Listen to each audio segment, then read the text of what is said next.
আমার ভাইরা পঙ্গুত্ব বরণ করে নাই।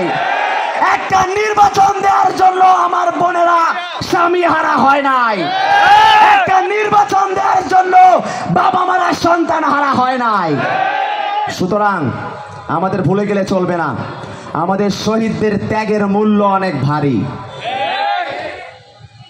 তারা আমাদের উপর আস্থা রেখে গিয়েছে, বিশ্বাস রেখে গিয়েছে। তারা এমন এক বাংলাদেশ চেয়েছিল যে বাংলাদেশে আর কখনো শেখ হাসিনা তৈরি হবে না। তারা চেয়েছিল এমন এক বাংলাদেশ যে বাংলাদেশে আর কেউ আওয়ামী লীগ হয়ে উঠতে চাইবে না। তারা এমন এক বাংলাদেশ চেয়েছিল যে বাংলাদেশে আর কেউ স্বৈরাচার হয়ে উঠতে পারবে না। তাদের ত্যাগের মূল্য দেওয়ার জন্য বৈষম্য বিরোধী ছাত্র আন্দোলন এখন পর্যন্ত ছাত্র জনতাকে সাথে নিয়ে রাজপথে অবস্থান করছে। সংগ্রামী ভাই বোনেরা, আমরা জানি উত্তরবঙ্গের অনেক সমস্যা, ঠিক কিনা? উত্তরবঙ্গের অনেক সমস্যা না? গত 53 বছরে উত্তরবঙ্গের মানুষকে দাস বানিয়ে রাখা হয়েছে। উত্তরবঙ্গের পঞ্চগড়, ঠিক? এই পঞ্চগড়ে কোনো ভালো হাসপাতাল আছে? চা চাষিরা কি ন্যায্য মূল্য পায়? পায়? পাথর উত্তোলন কি বন্ধ করছে না?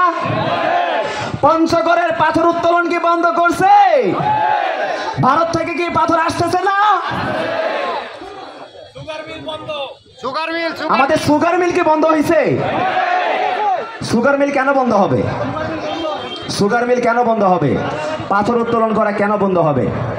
আমাদের চা চাষিরা কেন কাঁচা পাতা ন্যায্য মূল্য পাবে না? আমরা বলতে চাই, এটা 2024 সাল। 2024 সালে কি মুক্তিযুদ্ধ হয়েছে না? আমরা কি 71 সাল পরবর্তী বাংলাদেশ চাই?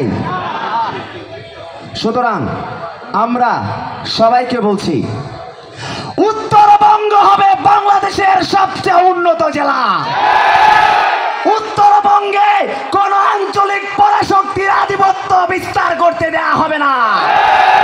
উত্তরবঙ্গের মানুষ তাদের ন্যায্য চিকিৎসা পাবে।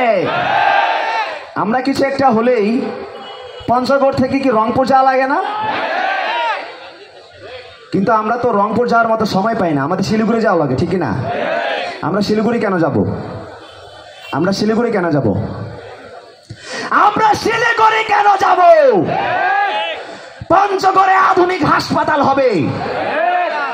পঞ্চগড়ের মানুষ, আপনারা বিশ্বাস করবেন, পঞ্চগড় জেলার সদরের যে একটি অবস্থা, এটি দক্ষিণবঙ্গের যে কোনো একটি উপজেলা থেকেও এর মান অনেক নিম্ন পর্যায়ের। কেন? তাহলে উত্তরবঙ্গকে কেন পিছিয়ে রাখা হয়? উত্তরবঙ্গে কোনো রাজনীতিবিদ নাই? রাজনীতিবিদরা গত 53 বছরে কি করেছে? তারা 53 বছরে পঞ্চগড়কে কেন উন্নতি করে নাই, উন্নয়ন করে নাই? প্রশ্ন করতে হবে না? সার্জিস আলম কোন জেলার সন্তান? আপনারা কি তার উপর আস্থাশীল? পঞ্চগড়ের ছেলেরা বিপ্লবী হয়, পঞ্চগড়ের ছেলেরা সাহসী হয়, পঞ্চগড়ের ছেলেরা সংগ্রামী হয়। এসব বিপ্লবী, সাহসী এবং সংগ্রামী যুবকদেরকে আমাদের সম্মান দিয়ে ধরে রাখতে হবে। আমরা বলতে চাই, পঞ্চগড়ে যে আধিপত্য বিস্তার করা হয়েছে সে আধিপত্য আমরা মেনে নেব না। পঞ্চগড়ে ভারতীয় আধিপত্য আর করতে দেওয়া হবে না। পঞ্চগড়ে ভারতীয় আধিপত্যের কারণে আমাদের চায়ের চাষিদেরকে ন্যায্য মূল্য থেকে বঞ্চিত করা হবে না। পঞ্চগড়ে ভারতীয় আধিপত্যের কারণে পাথর উত্তোলন আর বন্ধ করা হবে না। আমরা বলতে চাই, এটা 1971 সাল পরবর্তী পঞ্চগড় নয়, এটা 2024 সাল পরবর্তী পঞ্চগড়। এই পঞ্চগড় সার্জিস আলমের পঞ্চগড়।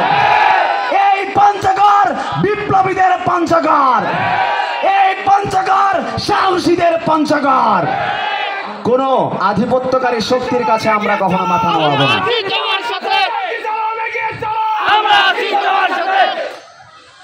আমরা বলতে চাই, আমরা বৈষম্যের বিরুদ্ধে আন্দোলন করেছি।